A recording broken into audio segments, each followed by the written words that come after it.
necessarily mean you have to incarnate back on Earth or anything like that. It's up to you. But you will choose to grow and expand because that's the nature of existence, is to be all that it is.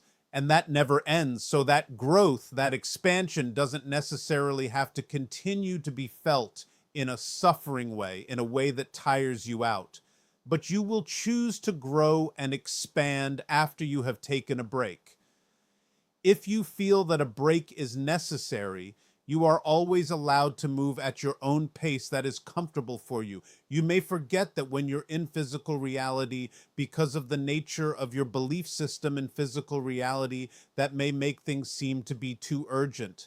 But once you are back in spirit, you will fall back into your natural flow, your natural pace, and you will take whatever amount of timelessness is necessary for you to decide, yes, I'm now excited to expand and move forward again in some way, shape, or form.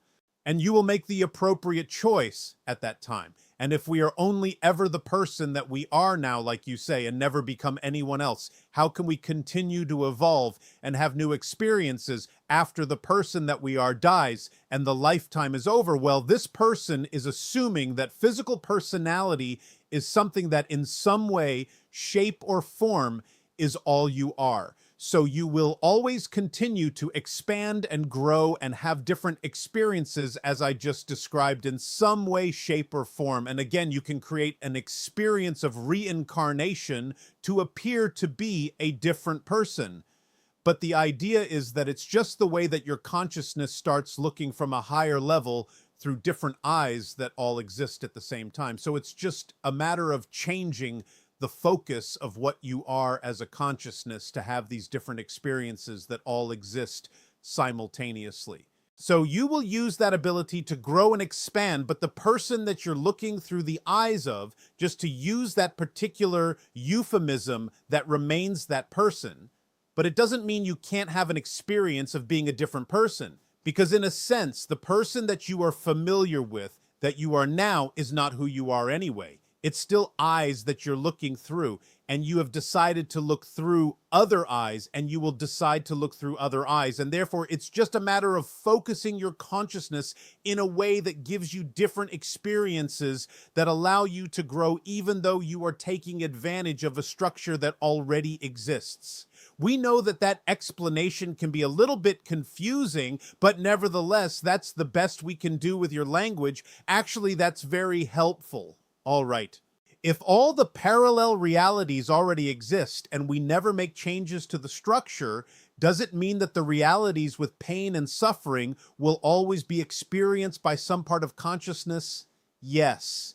Nothing ever goes away. But again, you have to understand there are different ways to experience that concept. So there are many different ways to experience it. Sometimes you have experienced it in the way that you might call negatively.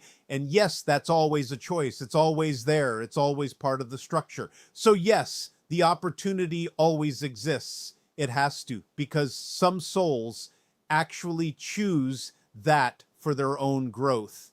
Okay? And we have some ET questions I think I'll ask here. Could you explain why Sasani clothing is blue? What kind of clothes do people wear in Willow's society? We have never said that all Sasani clothing is blue. I may have described some of the things I was wearing as blue at the time, but not all Kasani clothing is blue. We're not sure why you understood it that way. Nevertheless, there is a variety of color in Sasani clothing. A lot of it is similar. A lot of it is form-fitting. A lot of it serves many different functions. And we actually have said in the past that it can change color and it can actually change its function because it is a kind of nanotechnological suit that can become many things, including becoming a spacesuit. So it's not always the same color and it's not always performing the same function. That's a misunderstanding. If we were not clear about that, we apologize. So it almost, in Willa's time, the clothing is a variety of things. Mostly, it is always very comfortable. It is relatively loose-fitting in many cases. Although, again, there are exceptions to paste on the functionality of what it is that people choose to wear. But by Will's time, a lot of people will simply wear what they're comfortable wearing. Sometimes even what might be considered to be a mix of older fashion styles and styles that may come from other planets as well. And are there other members of your family that are currently being channeled through other people on Earth right now? There are other members of the Sasani society that are being channeled. No other members of my family except now. And then you have heard my father come through on rare occasions. Do you have siblings? Yes. I have a sister that is engaged in the idea of the creation of the birthing villages that crop up now and then to allow Kasani children to be born. Anybody else? There are others. It is not time for me to talk about them. Okay? And why is it that you're in a parallel reality 500 light years from Sirius and not just 500 light years from Sirius constellation? No, you have misunderstood what we have said. We are in a parallel reality. Our solar system is about, if you were to overlap the realities, 500 light years in the direction of the Orion constellation from Earth. We have never said we are 500 light years away from Sirius. We are 500 light years away from Earth in the direction of the Orion constellation, not in the direction of Sirius. And for those beings from other races, Pleiadian, for example, that have incarnated as a human in order to support humanity, what will they do after they leave the human body? Will they re-embody and rejoin their original family in the Pleiadian sense? Well, some of them may, some of them may not. It's up to them, isn't it? You're asking that question, whoever is asking it, as if there is simply one way for them to do things. They can decide what they will do next. Some of them may continue their Pleiadian journey. Some of them may continue a human journey on Earth. Some of them may go elsewhere. It's up to the individual to decide what is best for their soul, okay? And there is a symbol known as the flower of life, and it's been used by a number of different cultures. Can you tell us anything about this symbol? Is there any hidden meaning, and what could we learn from this symbol?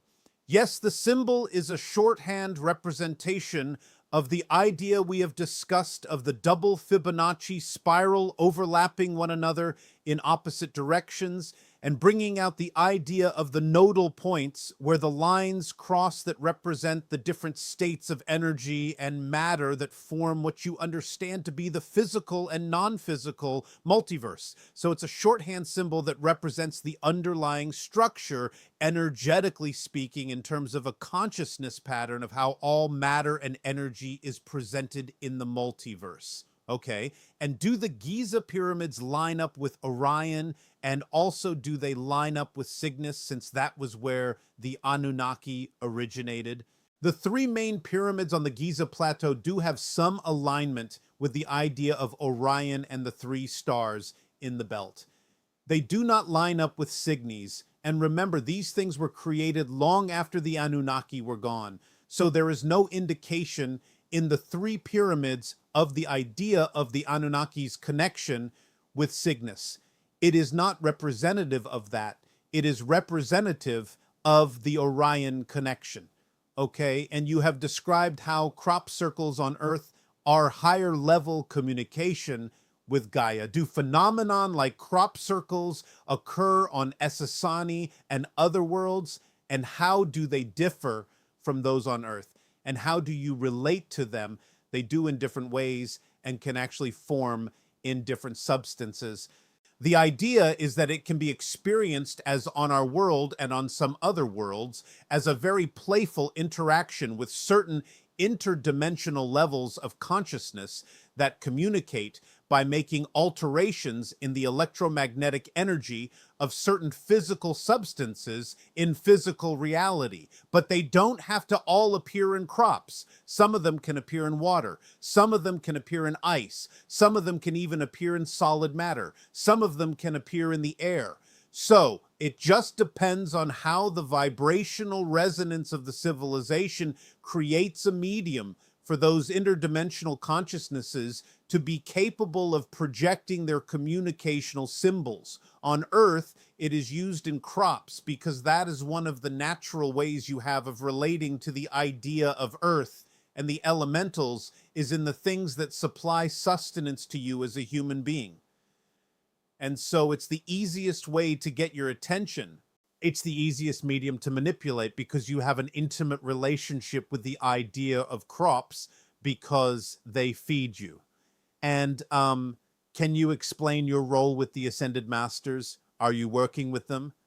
Yes, in many cases, we have actually mentioned this before, where in transmitting to your collective consciousness, we always also go through the different archetypal levels, which includes the Ascended Masters, in order to make sure that the information we are sharing with all of you does not in any way, shape, or form intervene or spoil the surprises you have created for yourself to discover. So yes, we are always working with them to determine the best way in which to deliver information that serves humanity best. And is there a symbol we can meditate on to improve our sense of self-confidence? You would have to examine the beliefs about why you are confident that you have no confidence. So allow yourself to understand there is no such thing as a lack of confidence, but you can be very confident that you have no confidence. So see the symbol of the yin-yang, the paradox that there is both sides blending together, creating what appear to be opposite ideas, but they're still part of one thing, and each contains a part of the other. Paradox. Just think paradox. When you think anything like that is lacking, I lack trust. I lack confidence. I lack power. Understand from the point of paradox, the symbol, whatever symbol you like that represents paradox, be it the yin-yang symbol or even just the letter P, capital P for paradox, allow yourself to focus on that and understand the paradox in what you are saying when you think you have little confidence or no confidence. Remember, you're confident about that when you think you have no trust. You lack trust. You are trusting that idea. When you think you have no self-empowerment, no power at all, you're using your power and control to create that experience of lack of empowerment. So think of it in terms of paradox. Whatever symbol or letter represents paradox to you, to put you back in the center, in the neutral space between what appear to be two opposing ideas. And how can we tell we're living in a split parallel reality dimension? You've spoken about it being like looking through glass. How do we know we're looking at a split reality or that we're not actually part of that reality? You know it by when you follow the formula and you experience different things than other people are experiencing that may even seem almost impossible or contradictory to experience in a reality like what they're creating. You know, by your own experience of what you are attracting into your life, that you are existing in a different vibrational reality than they are. Okay. And lastly, this person says, when I started listening to your transmissions, I was attracted to the crystal skull session as well as the sacred circuitry session. What is the connection between these two topics, and how can I best utilize this connection for contact? The sacred circuits are representative of the idea of changing the neural pathways in your brain to be more capable of receiving higher frequency energy.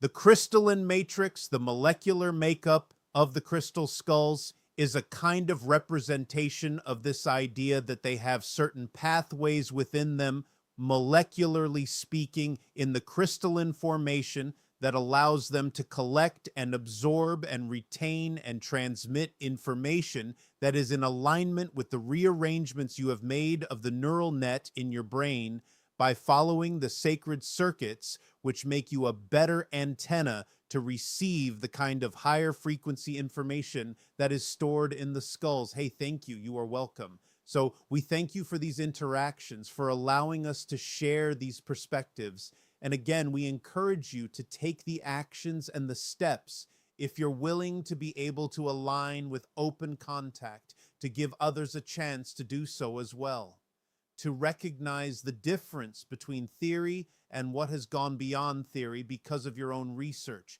Take the time to do so. Take the time to recognize when something has gone over the border from theory to fact, even if it's still anecdotal. You can allow yourself to know the difference. But in this context, obviously, we are talking about the idea of contact with ETSs such as ourselves, with other interventional beings. But all of this comes down to having more contact within yourselves and with each other, being a reflection of the idea of the interstellar alliance in your own reality, mirroring that vibration, that energy. So our unconditional love to you all, and we give you over now to the remainder of this transmission. Go into whatever receptive state, meditative state, relaxed state you so desire, you so prefer. And we encourage you, as always, to breathe and breathe and breathe. We would suggest at this time that you all allow yourselves to get into a relaxed position, to breathe deeply and easily.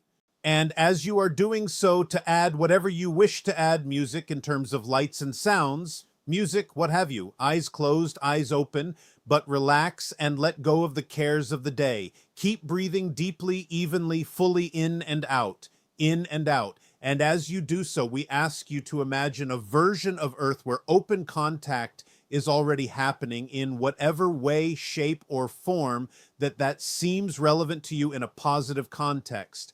How you imagine it doesn't necessarily have to be literal. Just get involved in the vibrational feeling of what such a version of Earth would be like when your eyes are open to the fact that you are not alone among the stars, that there is a galactic family here for you, and that the actions that you are willing to take today can create the navigational tool that will shift you over and over and over and over again in the direction of the highest probability for open contact and membership and participation in the interstellar alliance in such a way that is to your best benefit and the benefit of all in service to humanity, so that you can open up in your imagination what such a version of Earth would be like when there is freedom, when there is bounty, when everyone has truly what they need to thrive. 5. When everyone knows how blessed they are, how appreciative they are for their lives, for the connections they have with their soul family, for the connections they have to all other individuals in humanity, and the deep appreciation for all the reflections that they are given from humans and ETSs and spirit guides, and source from the angelic realm to parallel music lives, and the awakening that would happen within you in the realization of all the connections and the dynamic interactions that you have constantly going on, that is continuously downloading information and experiences to you, to allow you to use them to create your timeline, your life path, as you agreed to do. And as you allow yourself to become more and more and more open to expressing music, the fullness of your being, the fullness of your soul, and you feel in your heart, in your body, in your mind, in your music spirit, the gratitude, the comfort, and the joy of what is truly your home in spirit, and seeing the earth and everyone on it and everyone connected to as just another expression of spirit playing out for your purposes, for your choices, for your soul's growth, for your soul's realization of your full potential in beauty, in love, in service to all. Breathe it in.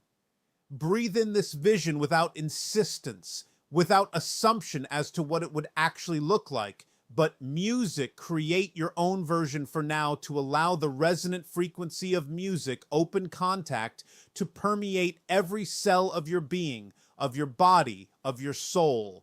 To know your true self, and see it reflected in the eyes of joy of all the beings that will come to encounter you when open contact blossoms and blooms on the garden of earth, that will allow your soul to sigh in its expression of release and freedom and joy, to sigh and let go, to take in all that you have learned, to cherish all the challenges that have helped you become in this moment of contact who you are. Your willingness to be you, to participate, to be involved, to be engaged, and to be in love with humanity in all of its challenges, positive and negative, that have brought you to this point in compassion and seeing through the eyes of all that is. Breathe it in and be free. Breathe it in and be yourself. Breathe it in and join us. Breathe it in